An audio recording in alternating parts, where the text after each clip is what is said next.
Welcome back to my critical let's play of Max Payne 3. We're into the second chapter now. As I said at the end of the last video, we're going to see some cutscene overlap in each of these videos as I restart the chapter that I'm actually going to play, just because I want to show that the way one blends into the other well, which is hard to do when you're stopping and starting a video.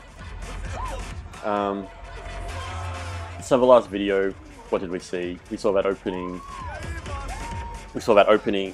stage where Max kind of prevents a kidnapping. Got introduced to a whole lot of characters, most of which we don't know really who they are yet. Got introduced to the mechanics of slowing down time and diving through the air and hiding in cover, which is really all we do. We know Max is drinking too much and taking too many painkillers and really not in a good mental state at all. Being a bodyguard for these people he hates. An interesting thing in that sense is how Max is this really kind of cliche video game protagonist, especially a cliche rockstar protagonist. This kind of guy who's clearly not stupid and is really good at doing things like shooting, but manages to just be, told what to do by other people all the time. Which was really annoying in like Red Dead Redemption and Grand Theft Auto 4 of these weirdly gullible playable characters, where it kind of works with Max, where he kind of realizes and he kind of hates himself for his own gullibility, and he's constantly getting angry at himself for it, which I kind of like. He's this pathetic video game character who knows he's a pathetic video game character. It's almost like a curse for him that like he's never allowed to rest. He just kind of constantly in these terrible situations because he's good at shooting things. Say, Max, you're a man of the world. What are you fucking doing, man? About what? What do you do about life? One thing I noticed since we saw this cutscene at the end of the last episode was really the way the diegetic music is working is really interesting. So they walked into this top section as the song changed from the really dancey music into what we can hear now. And it's going to change again in a really interesting way. Fuck 'em, people get me wrong. I think I love a wrong woman.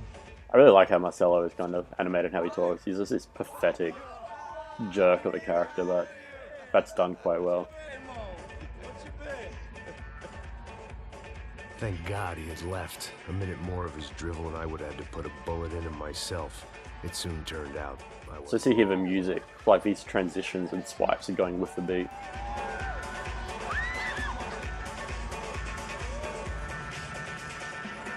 And then the song changes the second that, the balaclavas come down and the guns come out.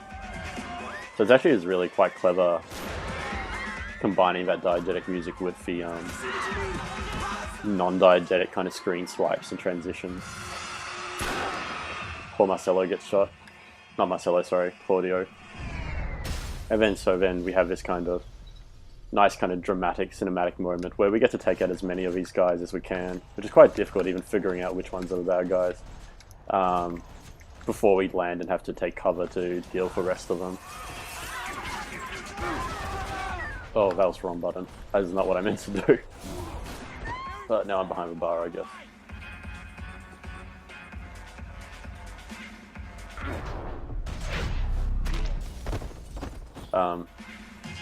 So it's just another really nice way to transition from cutscene into action without going through the window. I just hoped I could get to Fabiana and Giovanna in time.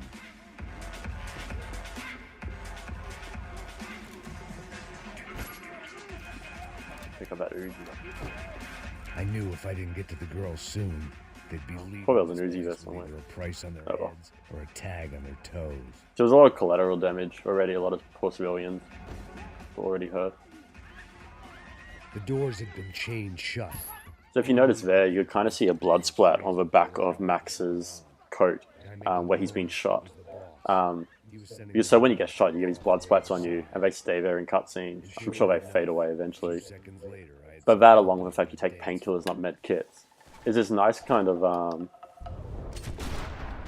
utterly unrealistic kind of nice thing that kind of shows that Max just doesn't care. In most action games, you don't actually get shot as many times as you see yourself get shot. You're meant to be kind of... Sorry, I gotta change guns in slow motion. You're meant to be kind of like, alright, that shot that killed me is the shot that actually hit my playable character. Whereas here, Max actually is getting shot. He just doesn't care. And I find that really interesting. You know, it kind of continues with him just being a kind of cliched video game protagonist. Alright, and you have all these achievements. Grinds, they're called. There's a clue here somewhere. So the clues are kind of like secret items. It was your typical trendy. And they give you a chance to Max to kind of give some exposition about the world and some of the characters. Sushi and house music and vodka. A place you don't get through the door unless you're rich, beautiful, or, in this instance, it seemed, a heavily armed psychopath. And the talking, you kind of get back to controlling Max before the talking ends, which is a nice way to stitch it together. Oh, you're a bad guy. I wasn't paying attention. So like I just got hit a lot. So if you're not using slow-mo or cover, like you lose health really quickly. And of course you can use slow motion without diving, but it's kind of less fun.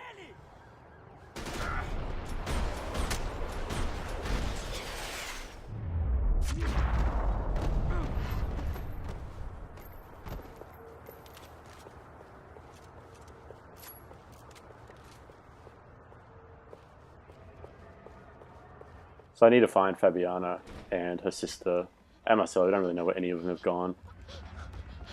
Hey, Sao Paulo's favorite bodyguard. How's it going, bro? It's not good. Some guys took Giovanna and Fabiana. What?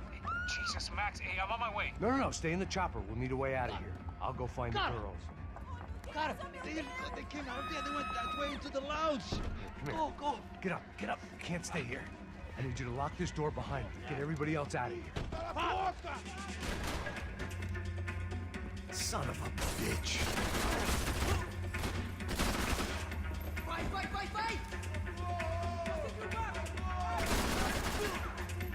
So they're just kind of killing everyone, just for no really logical reason. I guess that's just what bad guys do in video games.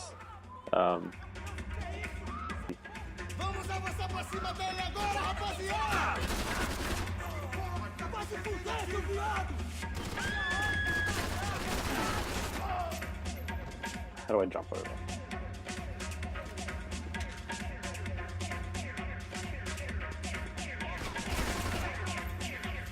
Well, that's not where I want to be hiding.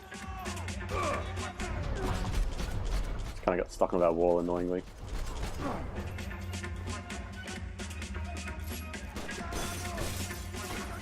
So I really like how much environment damage gets done in this game. Like the broken glass there, you'll see some later.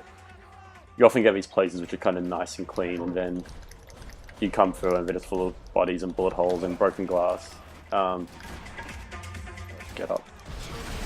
I just kind of like games where you can kind of look at the environment after you've done something in them. Usually a violent thing, but not always. And go, alright, there's, you know, my actions inscribed on this environment. I'd almost lost the boss's wife. And I think Max Payne does that very well. Now I was giving them 2 for the price of 1. All this unfinished business, and all I could think about was my unfinished scotch. So this kind of cutscene here, which I find really interesting. American? Sure. Yeah, I'm from Steele, North Dakota, just outside of Bismarck. Anders Stetling. This is some place, huh? They told me it was a little fresh, but I wasn't expecting... This weird dorky American guy who talks too much about himself. I've seen things. I was a cop for 25 years. I've seen men run over by combines. I've seen husbands who just ate their wives, but a gunfight at a disco? You were a cop? Yeah, just retired. Oh, what a life that was. And it gave me the money to raise a family. So he's almost like the exact... He's kind of like Max Payne if his life went another direction. You know, he was a cop, he retired.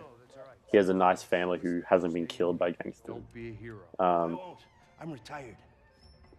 And unlike Max, he's actually able to walk away. He's like, I'm retired. This isn't my business. So he's not going to come out and shoot a whole bunch of guys like Max might be, well, like Max is. And we come across him later in the game as well. The girl sure knew how to draw. And it's almost just like seeing Maybe that was the problem.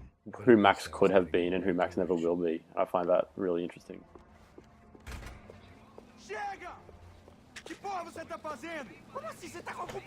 Whatever the hell they were arguing about, it was time for me to add my 2 cents. The other thing I find interesting about Max's narration is they often give its weight to really simple actions or things he doesn't remark on in the actual game, like particularly cinematic things he does, or things like just jumping in and attack those two people arguing. He'll comment on it in narration, like, so whoever he's telling the story to after the fact, he's kind of, you know, that was something he remembered happening. It's not just some random bit of the game. So again, I think that kind of way narration can kind of really, This crew was starting to look a lot really easily give kind of weight to action in games. party. These guys had some real issues with the Broncos. They were back to finish. So there we've got, that was automatic walking, which transitioned into me being able to control his walking, which I think I mentioned at the end of the last video, of how they kind of stitch the cutscenes and the action together like that.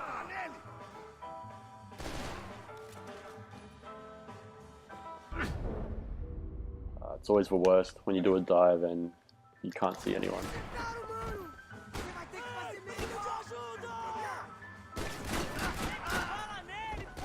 So it also feels like a really messy shooter, which I really like. Not messy like Spec Ops or Kane and Lynch in an actually hard to control way, but just like you know, skin of your teeth kind of thing. You're constantly picking up weapons off the ground. You don't just carry 10 weapons around with you. You're constantly diving around and hiding behind cover. But lots of cover shooters do that quite well, I think, for just hanging in there kind of cinematic shooting. So we're still just moving through this This wasn't the time to be second guessing myself. nightclub place, trying to save people. And Max is obviously doubting himself as well. You know, the fact he was drinking when this happened. They were headed for the helicopter pad. I had to get to the roof before Giovanna and Fabiana left on a one-way flight. I knew this was going to be a bad idea, but So this kind of narration where he's doing this thing, he's just walking around the outside of a skyscraper, which you see glimpses of, but it's not focused on in the way, say, Uncharted or something might focus on it. But he'll talk about it in his head, man, this is a bad idea. Which kind of gives it that weight that the lack of dramatic music in that might prevent it from having. These guys weren't messing around. This place was like Baghdad with G-strings. I think that's probably the worst single line in the game. This place is like Baghdad and G-strings. It's like, I guess we're getting kind of in a stream of consciousness of Now, Max talking, but to catch. yeah, he should have his editors should have cut that line out of his brain. Come on, come on! Jesus, Max, I can't leave you alone for 5 minutes! What the hell happened in there? They jumped us. Same guys from the party, I think. They grabbed the girls and Marcelo, but he's here now. Yeah, don't worry about me, homie. I'm just a guy paying you lots of money to protect me. Yeah, what were you drinking? Bet your ass I was. You try staying in there for 5 minutes sober. Oi, oh yeah, look, there they are. So it's essentially Max's fault that he wasn't paying attention and was drinking. Quick, get after them! Are you crazy? You can't just leave her! Max, you gotta do something! Come on! Get the rifle back there! So again, another nice transition from the cutscene. The laser sights are terrible in this game. You get rifles with them later, they're just the most useless crosshairs. I don't know what they were thinking when they decided to leave that in the game and not cut it. Like, the weird kind of perspectiveness of it makes it impossible to aim with them if you don't have lock-on aiming, which thankfully I do. So you kind of fly over this environment that you kind of run through later, which is kind of nice. I tried doing this with free aim once and it was just the worst experience of my life.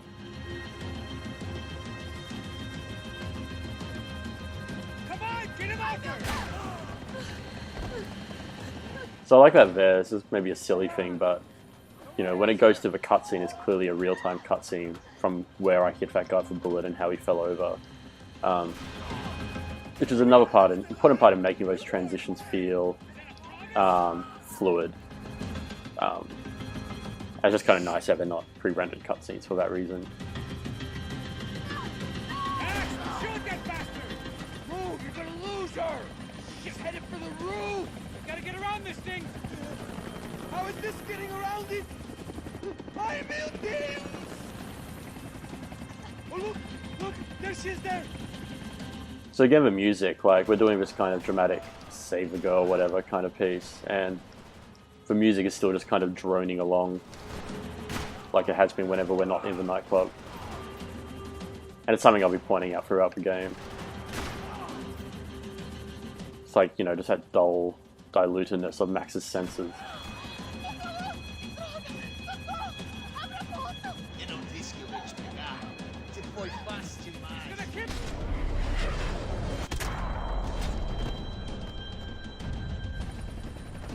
She's headed inside, Passos. Get us down there! Right, I'm headed to the helipad.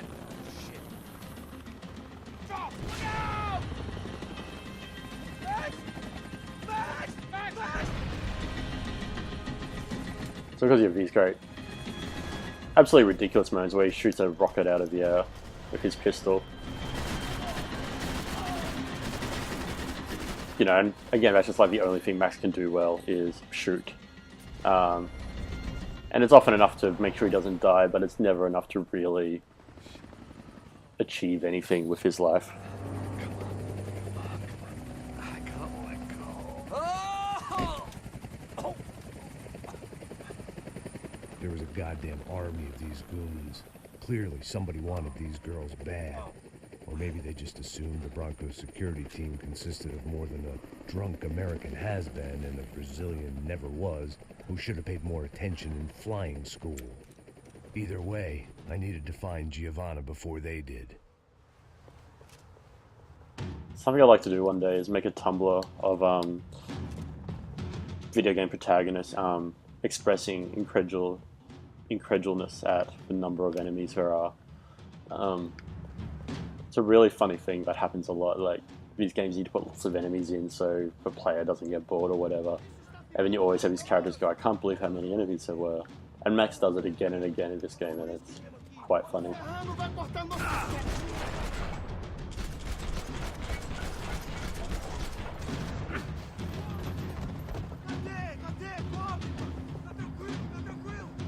So this is kind of a silly thing to comment on, I guess, but I really like that the bodies of all the people I killed earlier flying over are still here. I've always had this thing for that kind of permanence in games, even though I know it's totally understandable that half the time it's just technologically impossible to kind of keep that many bodies on the screen. When a game manages to do it, I'm a big fan. Growing up playing Doom is probably to blame for that.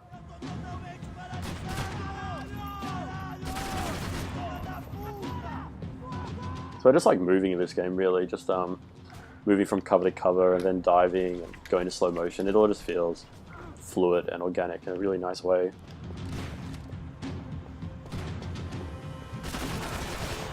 That's why I don't mind playing with the lock on, because it just means I can just kind of move through a bit faster.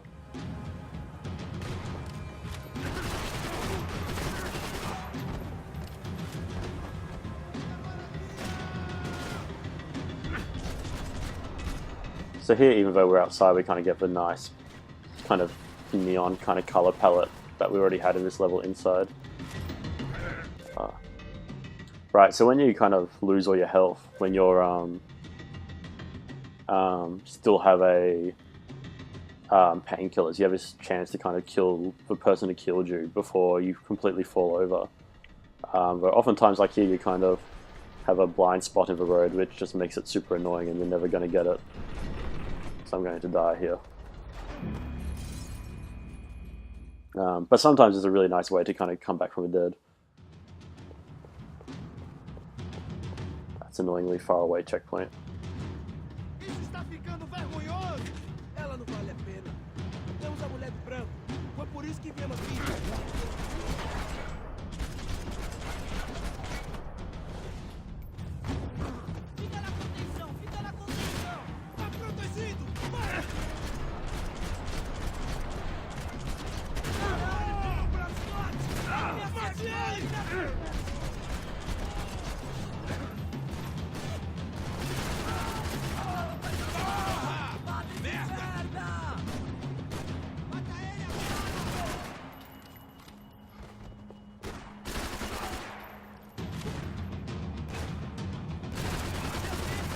Again, I'll just draw your attention to the music. That same kind of drum rolling droniness.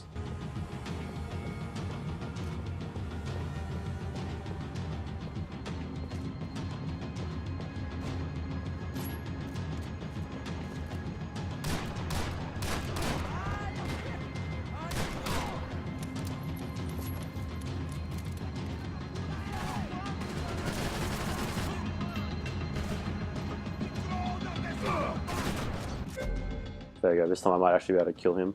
Shotguns are a pain. There you go. So I got him before I landed, so I got to keep my life. So if I had no painkillers, I wouldn't have been able to do that, I would have just died. But it's a nice touch.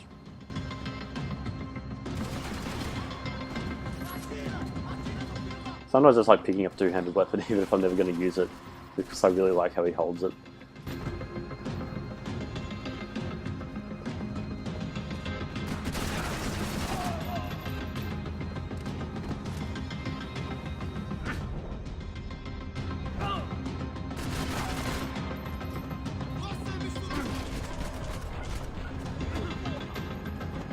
I'll do.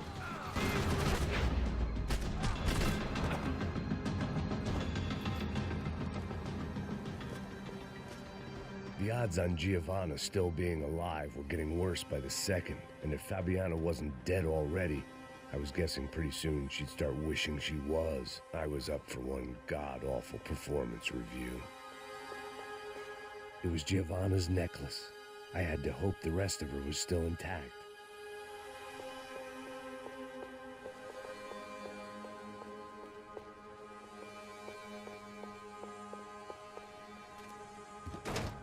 Giovanna! See that nice moment there where he kind of like slowed down to a walk before I got to the door, so then he'd be walking through it, which is what he does in the cutscene. We're gonna get you out of here. Just a really nice subtle way to make sure the cutscenes and the play line up well. Right there. Oh my God, it's Raul. Giovanna! No! What are you doing? Giovanna! Hey! No, nothing. Go. Seems like I wasn't the only guy around here who had taken his eye off the ball. Are you okay? My weakness was the drink. Passo's was the sister. Things were turning pretty ugly in this town. The boss's girl was gone, and part of me wished I was too.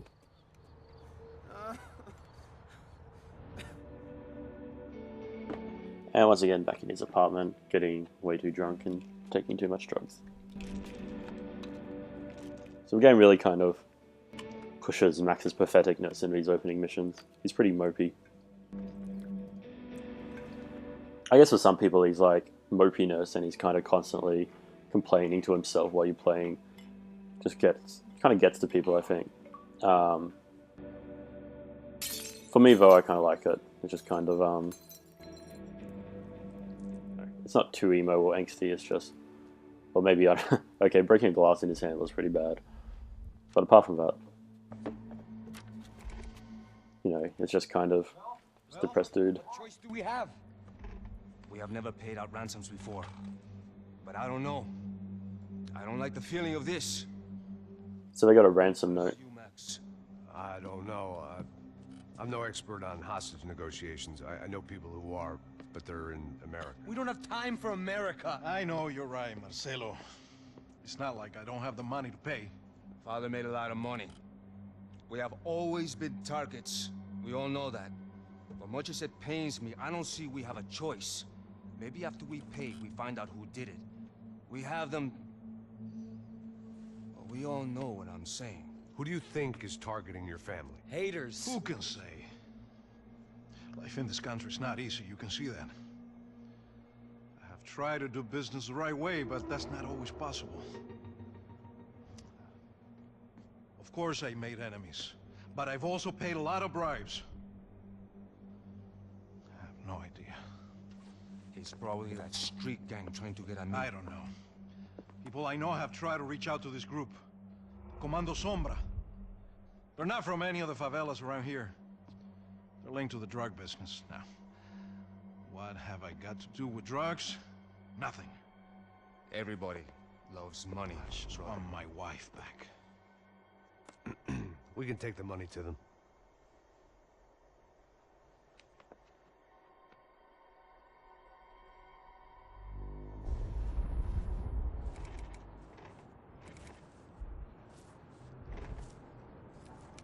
So again, Max is in different clothes.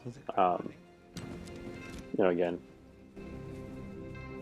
I don't know. It probably sounds like I'm too obsessive for clothes Max wears, but just that really fine attention to detail that make him feel more like an actual person in the world rather than just one character model, I think is really important to how the game manages to achieve what it achieves. What's he saying? So we're taking the ransom money to the people who kidnapped Fabiana.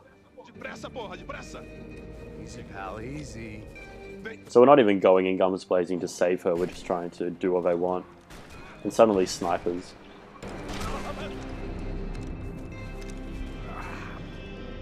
And Max has been hit in the arm. The nosebleeds didn't like the game we were playing. The money was gone, and I was next if I didn't get off that field.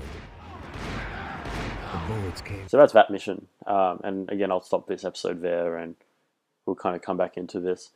But as you can kind of already see, things are just getting worse and worse with every mission. Max doesn't really know what's happening. Nobody knows what's happening. He just managed to prevent a kidnapping in the first mission, and now that kind of got undone in the second mission where the kidnapping did happen. And now he tries to pay the ransom money and just gets shot in the arm. So life isn't going too well for Max, and it'll continue to not go that well for quite a while.